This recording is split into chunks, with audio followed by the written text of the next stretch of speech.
Assalamu alaikum. A'udhu billahi minash shaitanir rajim. Bismillahir rahmanir rahim. Alhamdulillahi rabbil alameen. Rabbi shrah li sadri wa yassir li amri. Wahlul uqdatam min lisani yafqahu qawli. Waj'al li wazira min ahli. Haruna akhi ushud bihi azri wa shriku fi amri. كي نسبحك كثيرا ونذكرك كثيرا إنك كنت بنا بصيرا ولا حول ولا قوة إلا بالله العلي العظيم حسبي الله لا إله إلا هو عليه توكلت وهو رب العرش العظيم وصلى اللهم على محمد وعلى آله وصحبه أجمعين والحمد لله رب العالمين. All right, welcome, dear friends. Inshallah, we will continue with our discussion about divine determination, which is the 26th word. So we are right now doing our 13th part discussion on this topic, which is very interesting as we are getting into the gist of it, inshallah. So from last time, I will recap a little bit what we kind of discussed. We went over what the theoretical and the basically there's the theoretical divine determining and then the evident divine determining. There's two aspects of it. So evident is what we see in the universe, how things are within the order, and the other is many things unknown to us that can happen while you're following the order. So that is only known within the absolute knowledge and is called referred to as the theoretical divine determining. And we also noticed how the example was given of the seed in terms of the plant life, where everything is being recorded and presented. So we mentioned about the clear book and the clear record. So in the example of the seed, that becomes a tree or may not become a, so it all depends on divine determining. But we kind of likened it to what human beings also are. So some of the verses we went over were Section 17, verse 13. We have bound every human's future, I would say, or the last outcome of their, when they go to the hereafter, to their neck. And on the day of judgment, we will bring forth to each person a record which they will find laid open. And we there was a side note about the word ta'ir, which is translated as destiny, which is literally translated to a bird, and where it was used in the Arab culture for the direction, wherever the bird went in terms of the direction, that would determine one's future.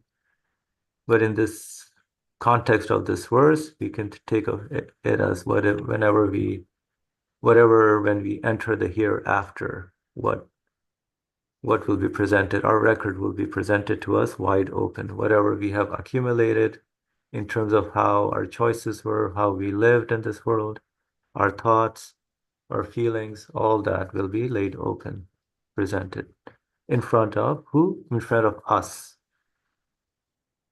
Because the next verse says, and it will be said, read your record. You alone are sufficient this day to take account of yourself.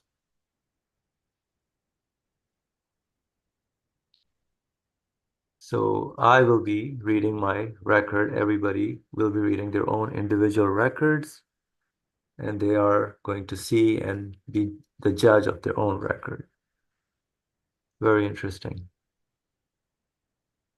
So I listed down all the kind of verses we kind of went over last time. So feel free to listen to last week's as well if you are interested to listen to the details. So I just took the highlights of the verses. And there was the next one is, in fact, people will testify against their own souls. So this section continues, 13 and 14, and then 75:14, that mentions that, in fact, people, when they look at their record, whatever their accomplishments, whatever their doings in this world, in this life, and once they enter the hereafter, they will witness against their own whatever they did. So they will be judging themselves. And another verse we looked at, despite the excuses they come up with in this world, it's too late when once you enter going into the hereafter. So all the opportunities are within this world while we're living in this world. So I wrote, everything is written and known before they are created and after they are created when it comes to divine determining. Because the author mentioned and made the case that, excuse me one second, everything must be known before the thing is created. So before the tree, all the stages of the seed must be known. So everything that happens to me, my birth, everything has to be known beforehand. So knowledge must be there before the power and will get puts that into action. So for example, whatever the life story of a tree is, it is written in one cell of the fruit. So an example analogy, which we can see, and we should ask why such kind of a creation is taking place, right? Why in one cell, the whole life story of the tree is there. So the creator of the universe is demonstrating by that creation, through that creation, that he is such a creator where he takes the record of what is created. Every life stage of the tree is preserved in the seed of the fruit of the tree. In a similar fashion, my life is taking place where each moment of my life is preserved in a memory cell, just like the seed of the tree. So in my memory cell, I have many experiences that are stored there, just like the seed of the tree. So this kind of creation, this preservation, recording in the form of knowledge is the reality that I will be faced with in the next creation.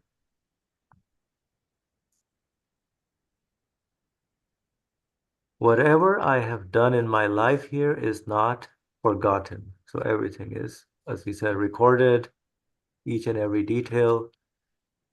It is recorded to determine my future. So that's why I will see my record presented to me. In the next creation, I will face what I have done in the universe. So human conscience knows and I'm aware of what I'm doing, and we have the option, which is called the free will in this world, to exercise in this world. Whereas in the next creation, there is no option to choose. So free will is only being given to you exercise here, and it's useful right now while I'm living. Our record will be presented to us exactly according to what we have done, and I cannot make any excuses. So a few other verses we looked at, right? In fact, people will testify against their own souls, despite the excuses they come up with in this world. So no more excuses. In this world, we can make up excuses despite knowing our reality. Whereas in the hereafter, this reality will directly speak to me without any excuse. I won't be able to reject the reality in the hereafter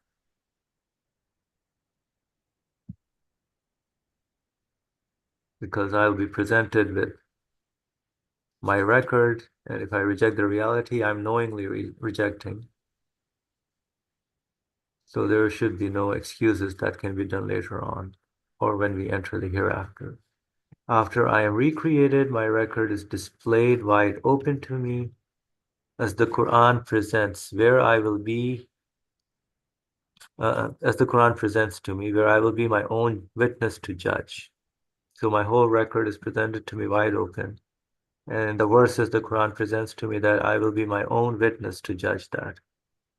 And even my conscience tells me when I do something wrong that this is wrong. When I do something right, I'm pleased with that I did something right.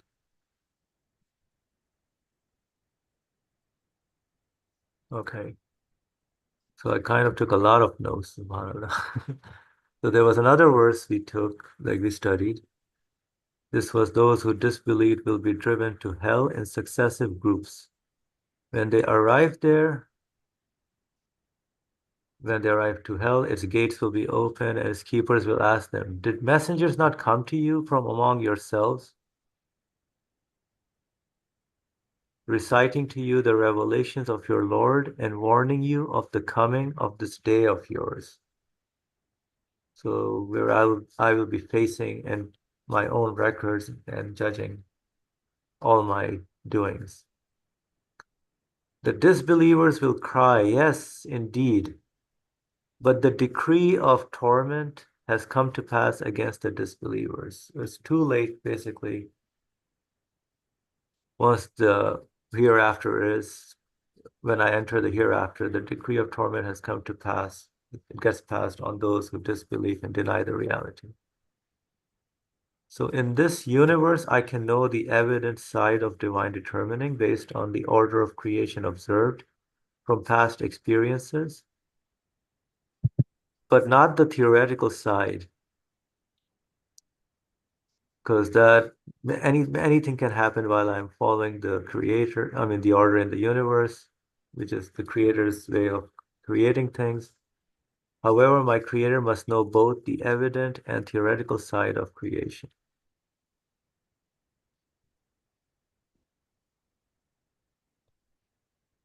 So, okay. So that was basically related to how our topic of divine determining, how everything will be recorded and presented to us. So before I go into the side note, anything anybody wants to add to what has been shared? This is just a recap, just to refresh our minds. And there was a side note which was interesting in terms of the principles of reading the Quran. And correct me if this is how I wrote it. Our Arabic grammar allows us to understand a verse in a particular way. So I read a verse in a particular way. If the rules allow us to understand in another way, and if the other way contradicts the message of the other verses of the Quran or the purpose of the Quran, then I cannot use that understanding as it contradicts. In the verse mentioning that man will be his own judge, would contradict an interpretation. So in the verses we studied that man will be presented his record and will be his own judge. So if an interpretation, we said that God judges according to his will as if arbitrarily he judges, which may come up as in a literal reading that God is going to arbitrarily decide on me.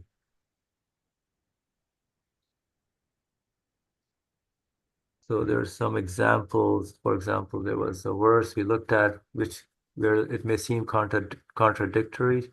So surely this is a reminder. So let whoever wills take the right way to their Lord. So one way I can I have free will and I can go choose to the right way. But another verse says, but you cannot will to do so unless God wills. Let's change to God. God wills. Indeed, God is all knowing, all wise.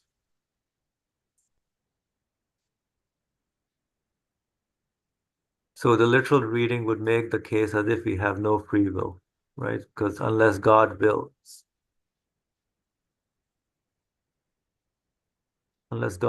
then only. So, and this question will come up actually later in the discussion, where the question in the form of a question like, we really have freedom? The question will be, do we based on the free will? So that comes basically with literal reading. So we need to keep this principle when we are engaging with the Quran. For example, God guides those he wills. There are certain verses that mention that. So Allah God guides those he wills. So it means that there's some people who God is not guiding, so that's not, so they're innocent then in a way. Right? So in the same way, so that is like a, if literal reading kind of puts that in that situation, us in that situation.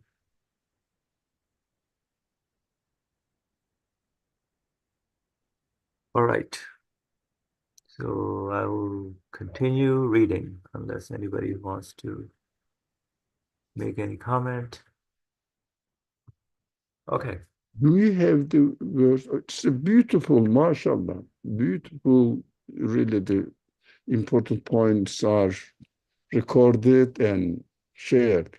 But if you go up a little bit, up, slowly, the verses.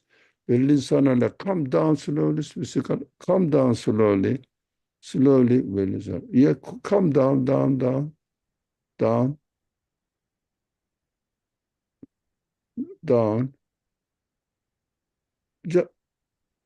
I think, yeah. This is the first one we kind of touched upon. We have bound every human's future to their Yeah. neck. Oh, that's correct. No, about human God's decision, Right. which looks like Belisano. Come a little slowly. Yeah, scroll up.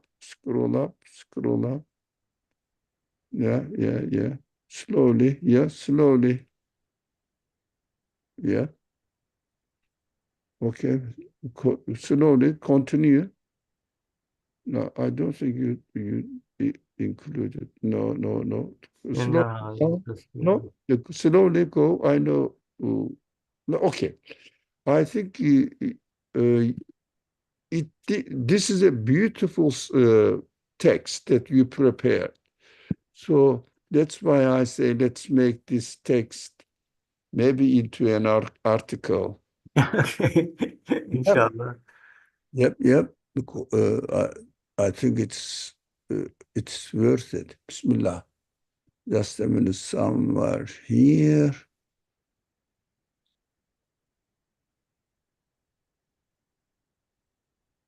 Oh, no. Far away. I will share it with you. Okay. Inshallah. Sure, I am looking. Uh, uh, no. I'm doing something wrong. If you, I don't know. I'm sorry. I'm keeping you. Okay. Is there like another additional verse we can study? Yeah, additional one. Okay.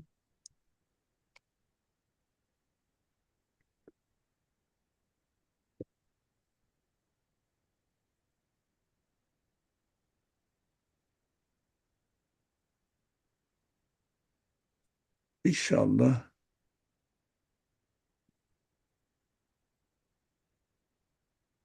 So while you're looking, I just want to remind that all this is not just for information. We're not discussing divine determining for I am information only. busy. I am busy behind. No. Something. Okay.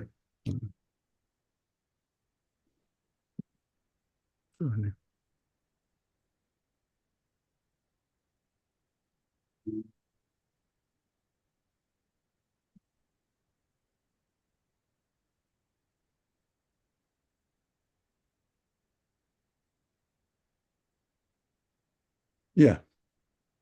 Oh,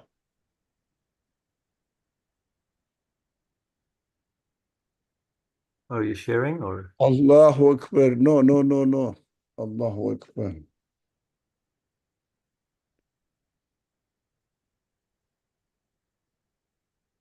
Oh, yeah. I am panicking. Don't panic, please. Okay. Thank you.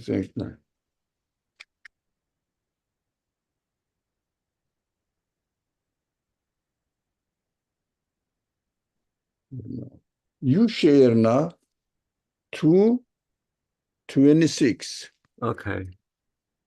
226.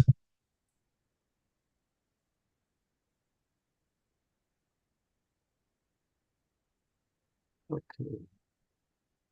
Bismillah ar-Rahman ar-Rahim.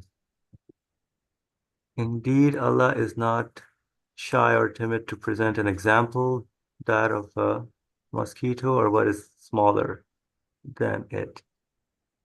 And those who have believed know that it is the truth from their Lord. But as for those who disbelieve, they say, what did Allah intend by this as an example?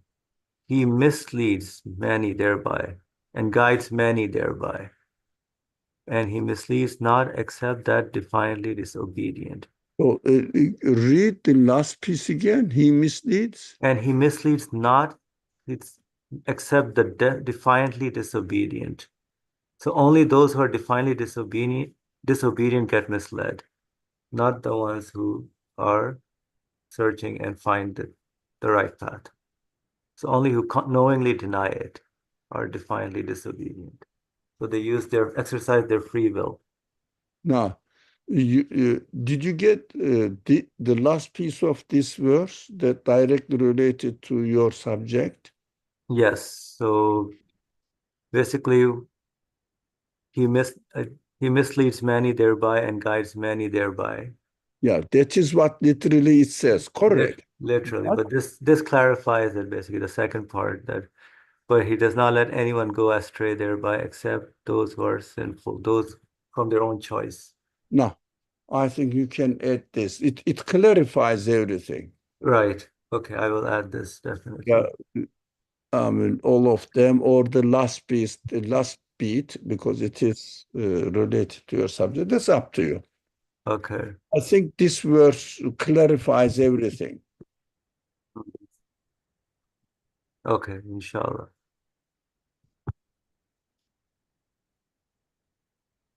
Okay. So, and I highlight the ones, that sentence. Yeah, you can do it, inshallah.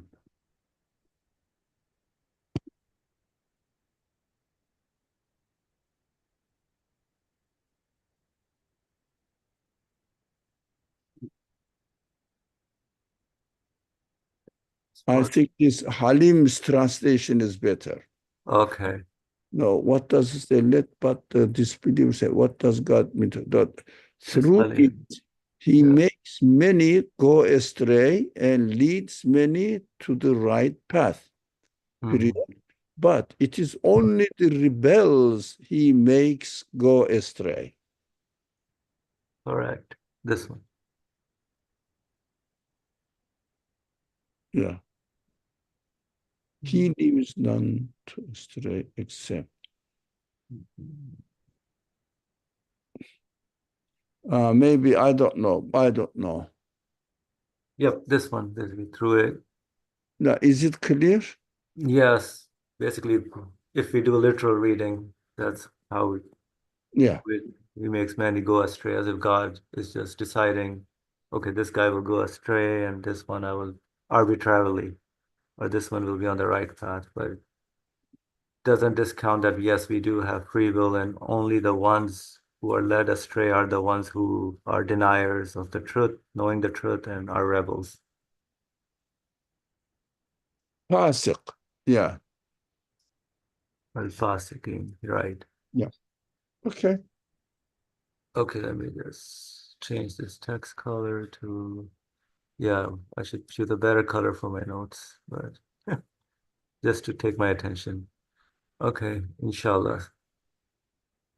So we are going now to the conclusion of this topic, what we discussed. So we see clearly that at the time of their growth and development, the particles of living beings travel to their intricate extremities and halt. Then they change their path.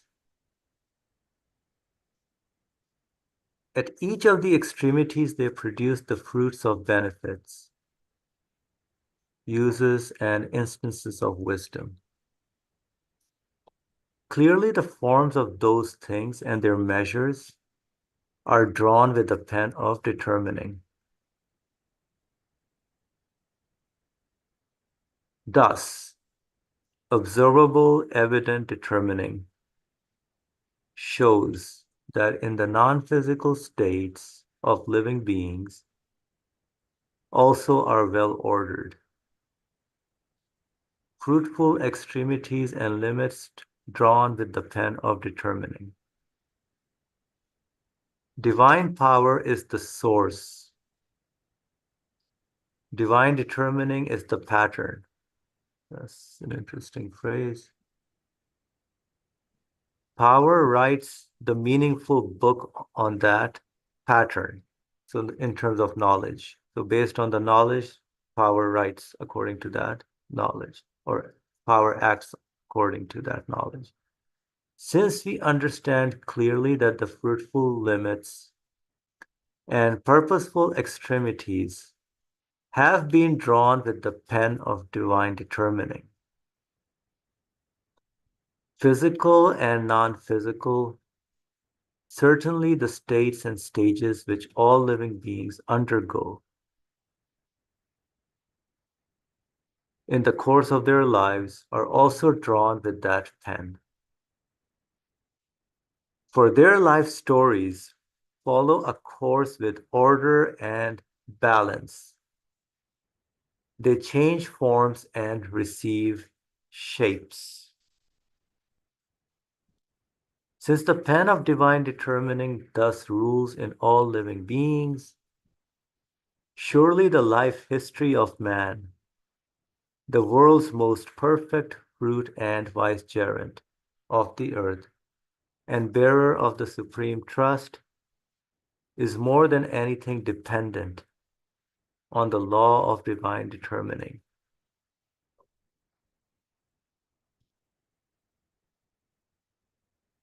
So is more than anything dependent. So human being, the vicegerent of the earth and bearer of the supreme trust, is more than anything dependent on the law of divine determining.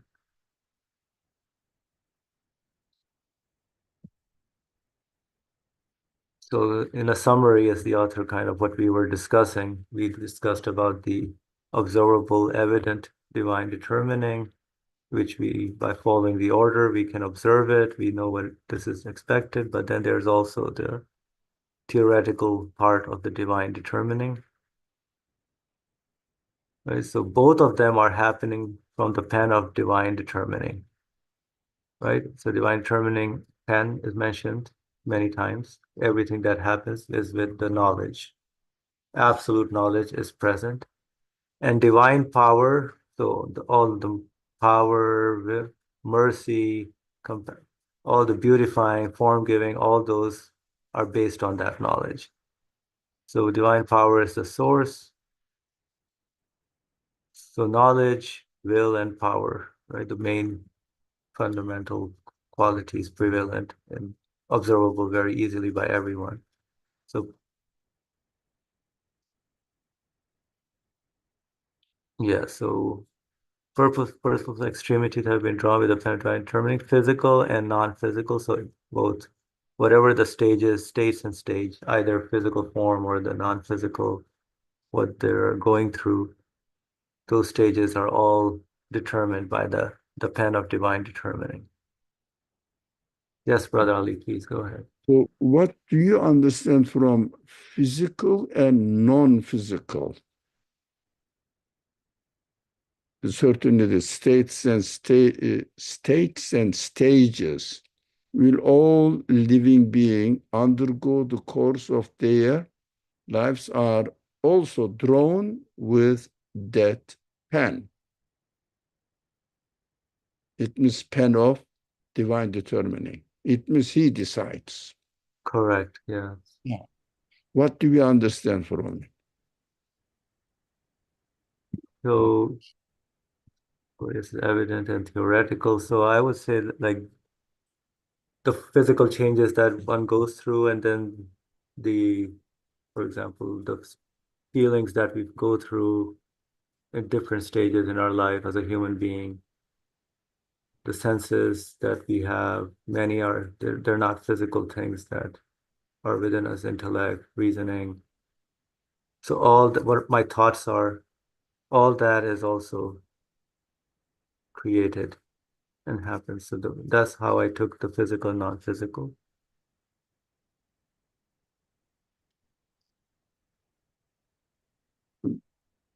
I am not quite sure.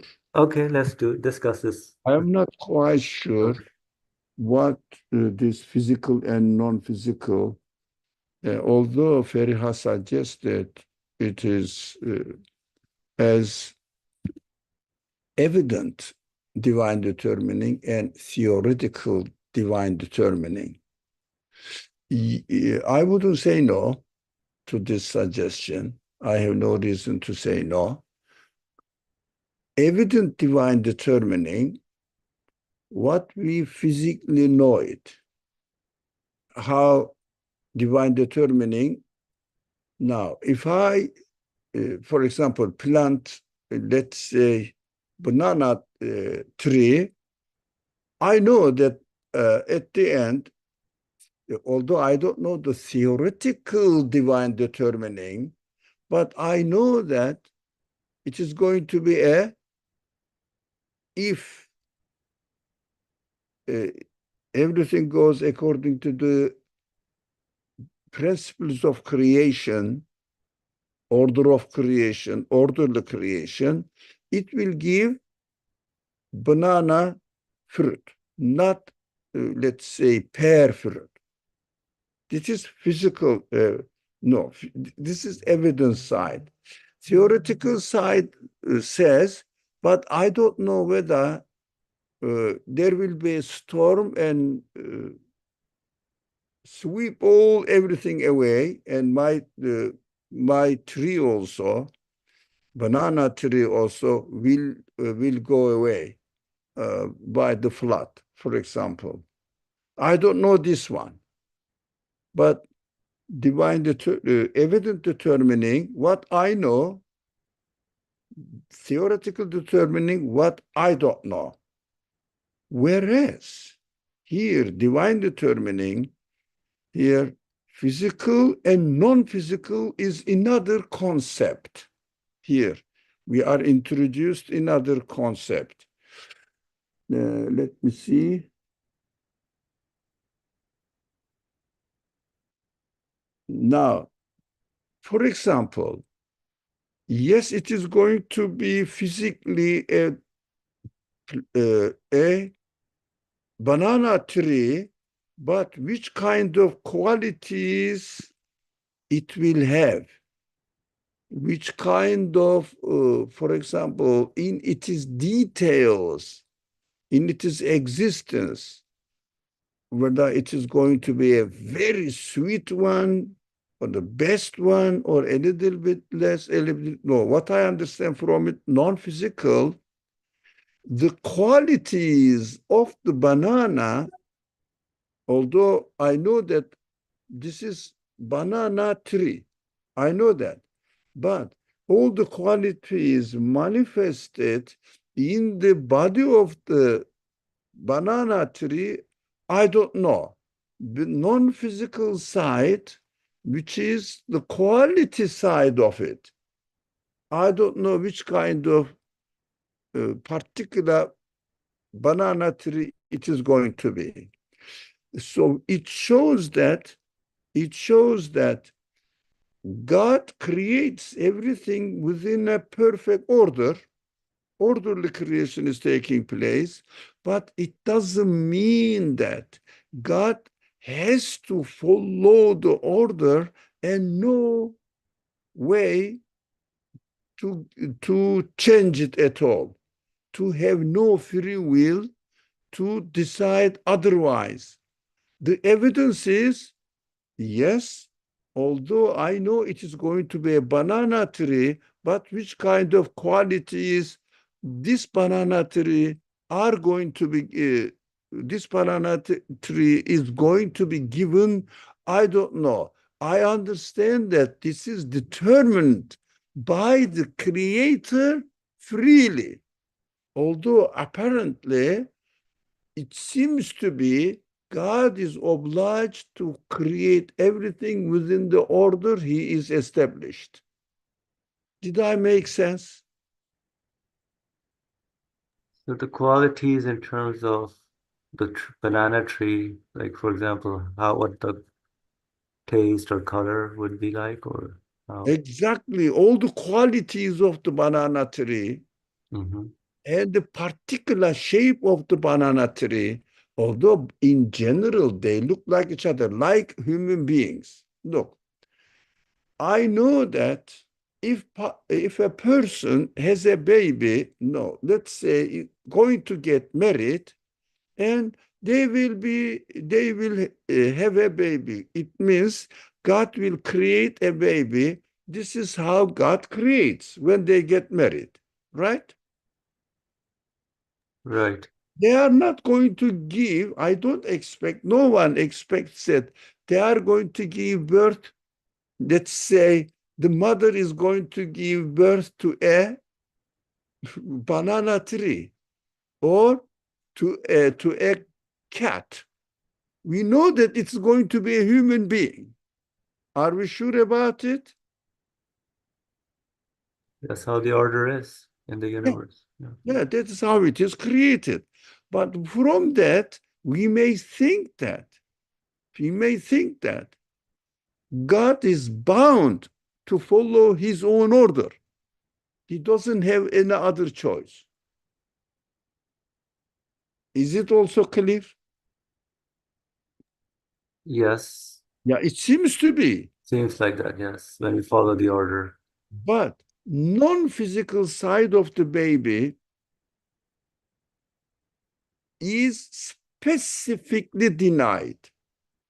Excuse me, specifically designed. Correct? Correct. Yes. Ask Brother Adam, how many children Allah created for him? All of them are human beings.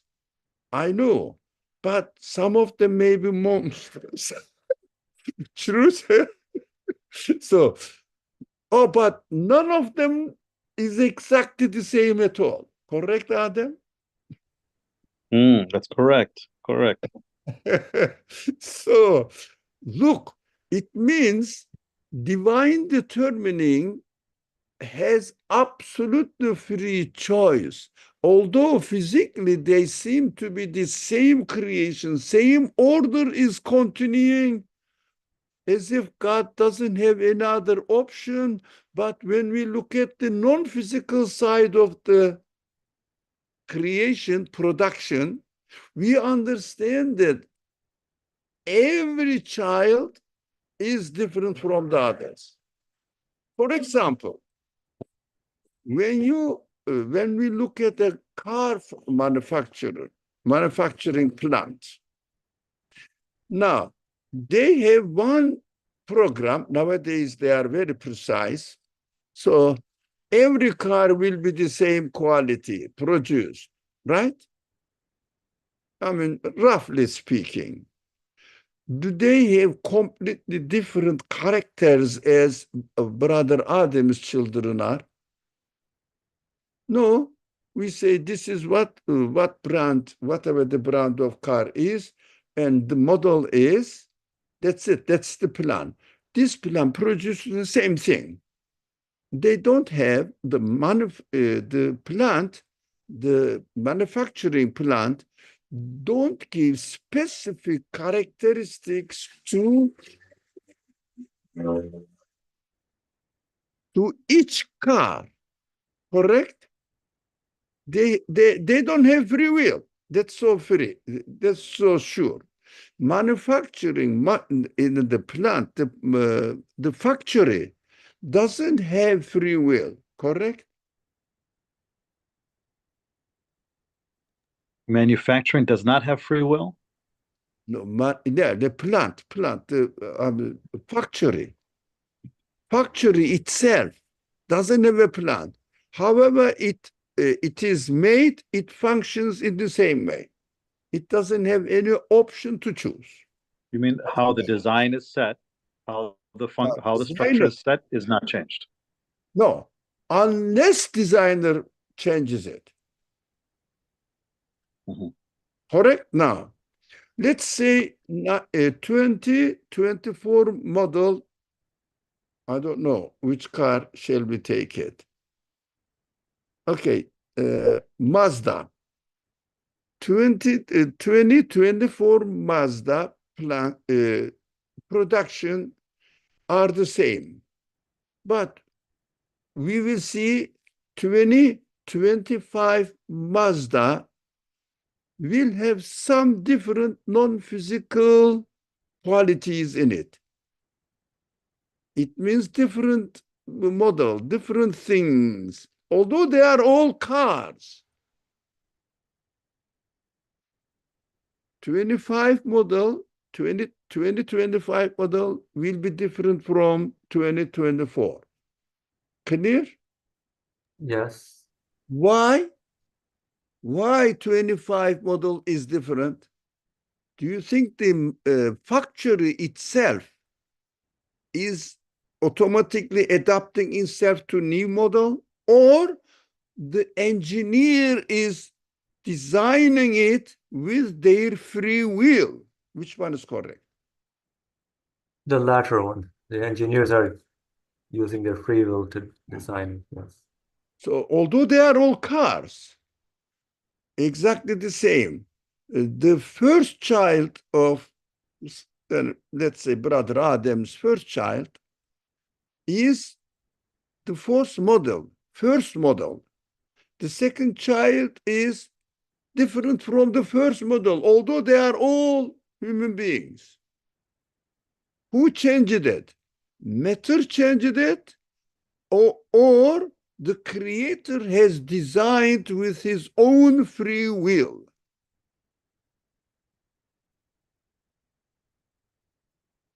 Answer? Who changed the second The child? one who with the designed with the free will. That is called divine determining. So in a way, all that individual characteristics to everyone is the non-physical part, basically. Yes, Everything is good. although they are all human beings. Right.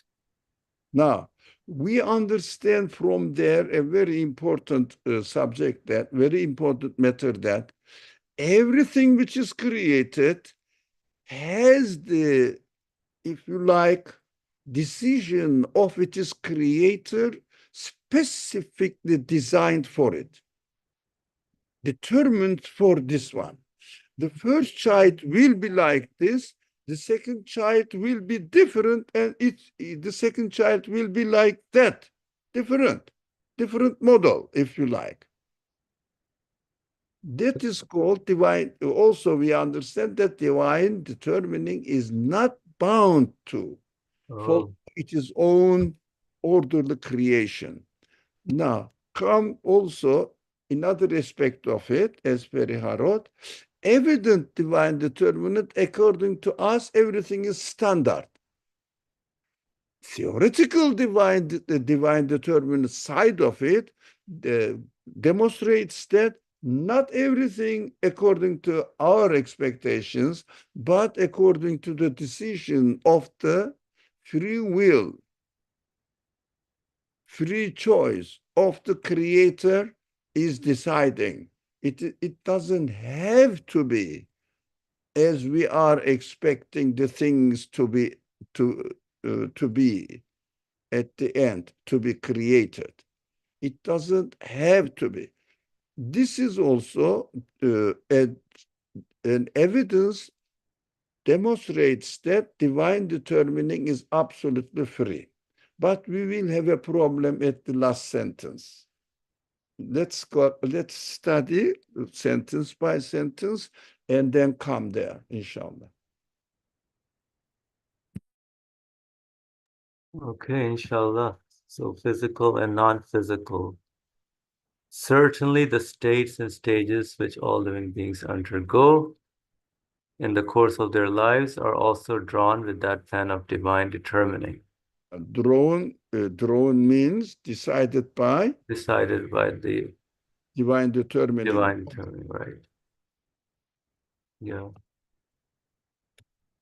For their life stories, follow a course with order and balance.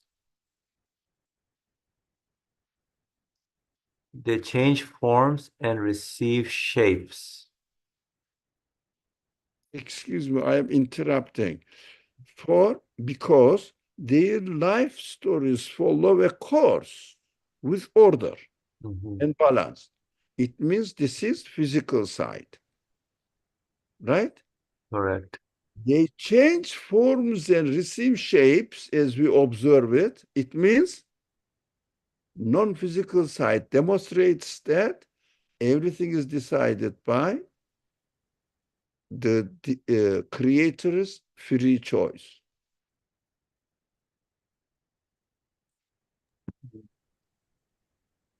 Right. So in a way, this is tying to like how the evident is. We expect that this will follow a particular way based on the order in the universe, which is observable. And within that, there's a flavor of, but even in following that, there's a unique creation and stages. Everyone is given different shapes and forms according to divine determining. Now, those people say earthquake happens according to which one? Physical or non-physical divine determining?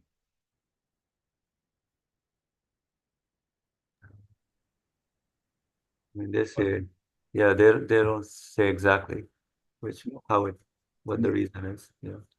Now, the earthquake happens according to physical divine determining or non-physical divine determining.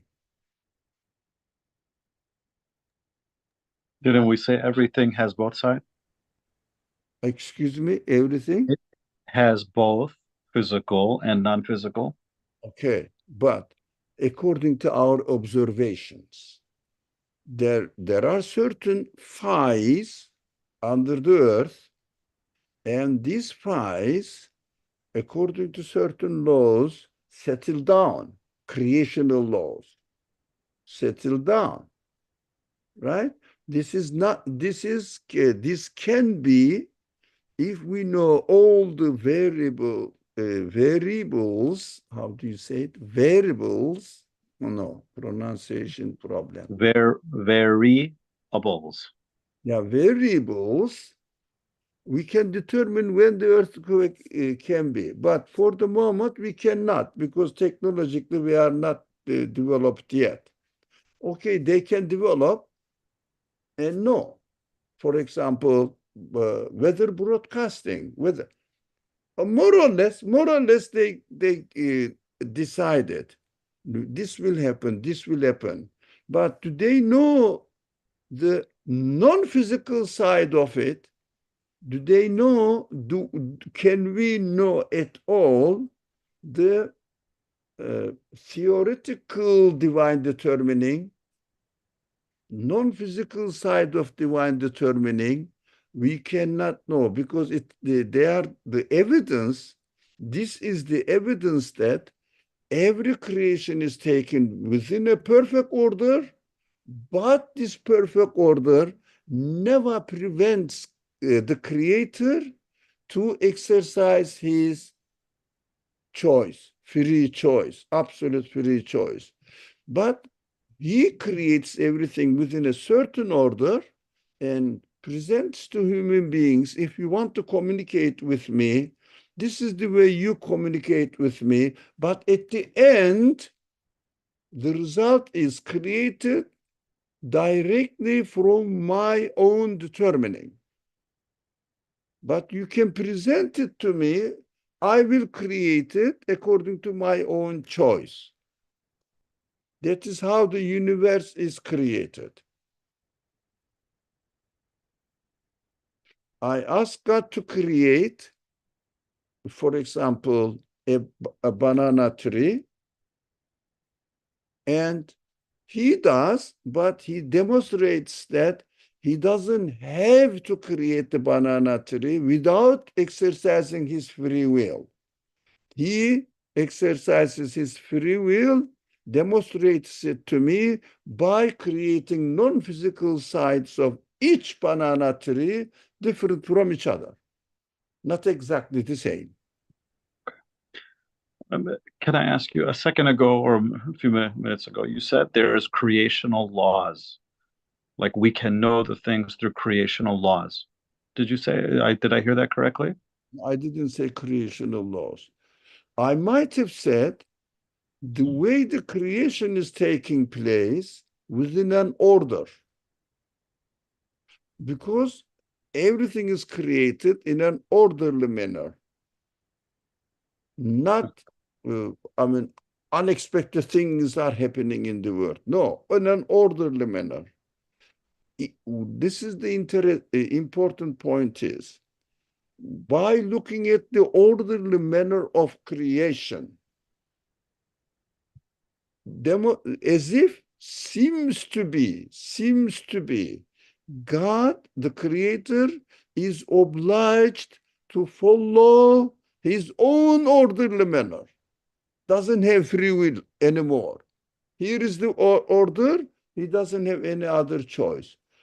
God creates in such a way that he, although doesn't change the orderly manner, but creates every being in existence with a with a different non-physical side, characteristics of it, shape of it, the quality of smell of it, but especially in human beings.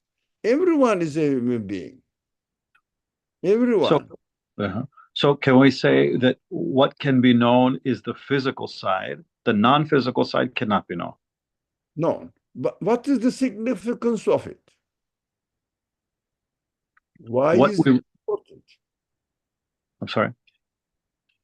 Why is it important? Okay. To know that divine determining is at work. Yes, exactly. I think this is the point I want to say. God, they said in history, they said in philosophy, they said, even some Muslim scholars in olden days, they said at the beginning of this kind of discussions, some of them said, although later on they all rejected, God is obliged to follow his own order. And human beings thinks that God is going to create everything accordingly. For example, I planted my banana tree and I will follow the order perfectly. And then God creates it within the order. It doesn't change. So why should I need to pray anymore? Please, God, give me the best banana tree. Why should I need to pray? Why? It is going to happen anyways. But there are two aspects of this matter. One is we don't know the non-physical sides, but it is decided by God, so we know that God is not obliged to follow his orderly creation. He is exercising, as Adam said, his divine determining is at work. Now, and also theoretical qadr, theoretical divine determining side is not also known by me. So there are good reasons that I have to pray God to create what I am expecting him to create for me.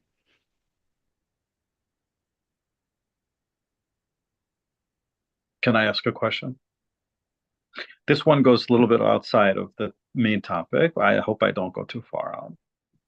First of all, I read that those people who are speaking about this matter, they say has to follow his own habits. They call it habits. They use this language. Doesn't Uh, matter. Oh, okay, his the creation. Yeah. okay. But the other issue, sorry, the other issue. Okay. Okay, I'm sorry. I actually can't ask my question. Forgive me. I'm sorry. Please go ahead. Okay. Until Adam is free, we can continue, but we are going to come to a very important point at the bottom. Yeah. Okay, inshallah.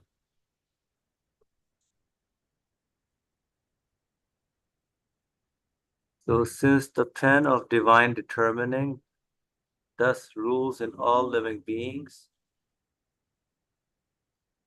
surely the life history of man, the world's most perfect fruit and vicegerent of the earth, and bearer of the supreme trust, is more than anything dependent on the law of divine determining. Now, That's the key word. that concerns us the most. Mm-hmm. Right. Yeah, why? Since my life is dependent on the law of divine determining, it means I don't have free will. Correct? It may sound like that, yes. It sounds in this way.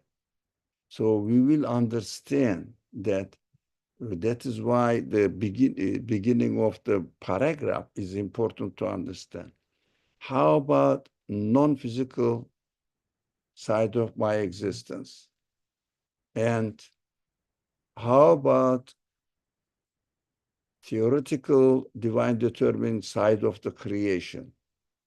Yeah, I don't know. When I go out, I will have a traffic accident or not. Example, or suddenly, Allah, God forbid, I have a heart attack. Can I know that? No. Now, it means divine determining is always operating in my existence, but it doesn't dysfunction my free will, because divine determining is freely deciding, including my choice through my free choice, free will. Including it, he decides accordingly. But we know that non-physical side and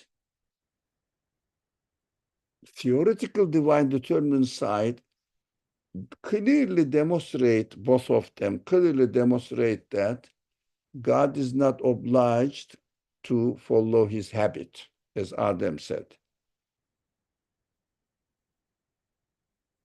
No, he is deciding it. But as far as the relationship between my free will and my free choice and God's determining is concerned, God determines including my free choice.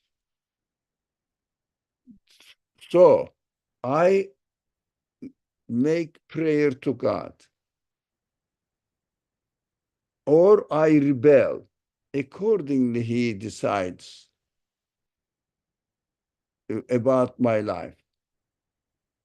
So it doesn't disqualify, it doesn't dysfunction my free will when the text says is more than anything else. It means human beings' life is also dependent on the law of divine determining. Make it this sentence simple. Yeah. Human life is also dependent on the law of divine determining, but we should understand it doesn't disqualify my exercising my free will. This is, to me, important for my own reference. Yes, you're right. Thank you. So, yeah, at every moment, divine determining is acting on us. We're going through that. And at the same time, I'm using my free will, and then the divine determining follows it according to how I choose, but it's not obliged to do exactly how I what I'm expecting or maybe expecting. Now, in this context, rahmat, mercy, wisdom, justice, these kind of qualities interfere. If I prayed to God, mercy comes and responds it according to his will. Justice requires, if I rebel God, and if I rebel God, I wouldn't have the pleasure of I wouldn't feel the pleasure of believing in God. That is how I am created, because divine determining takes my free will into account. For example, if I am lazy, I will be treated accordingly. My divine determining will decide about my future accordingly. For example, I am lazy, I am not planting the banana tree in my garden and saying that, oh God, you know what to do. I need a banana tree. Does it create? No, because I didn't use my free will. All are included according to his wisdom. For example, so God is not only the muqattir, it means determiner. God is also wise. God is also an absolutely knowing one. God is also a merciful one. God is also a judge one, right judge. Gives everyone according to what they deserve. Creates everything according to what we deserve. But what we deserve means to fulfill the purpose of my existence.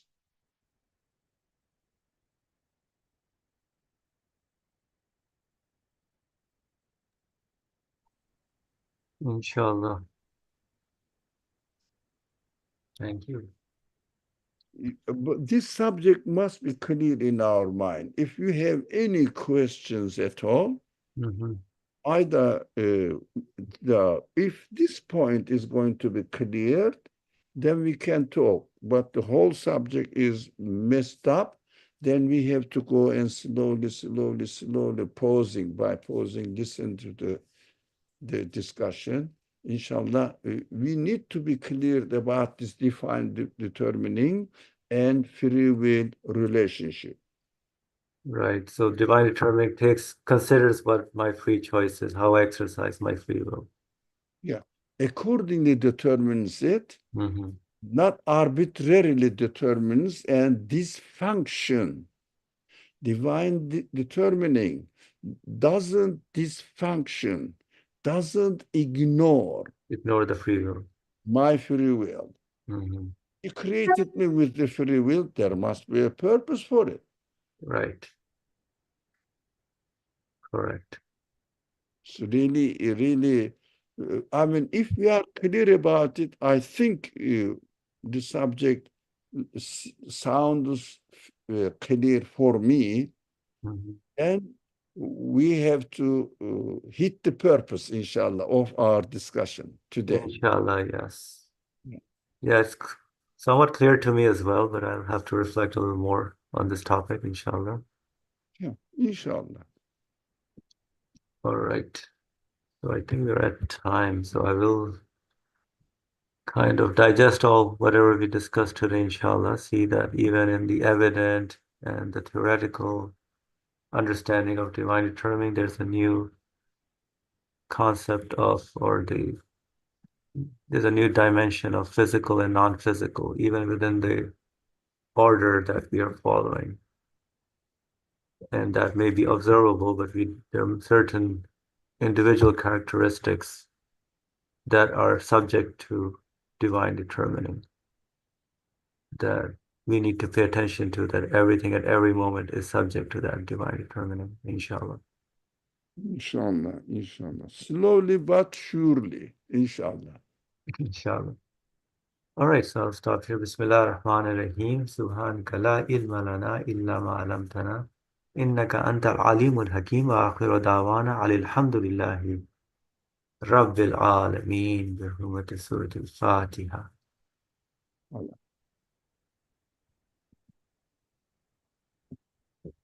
Thank you.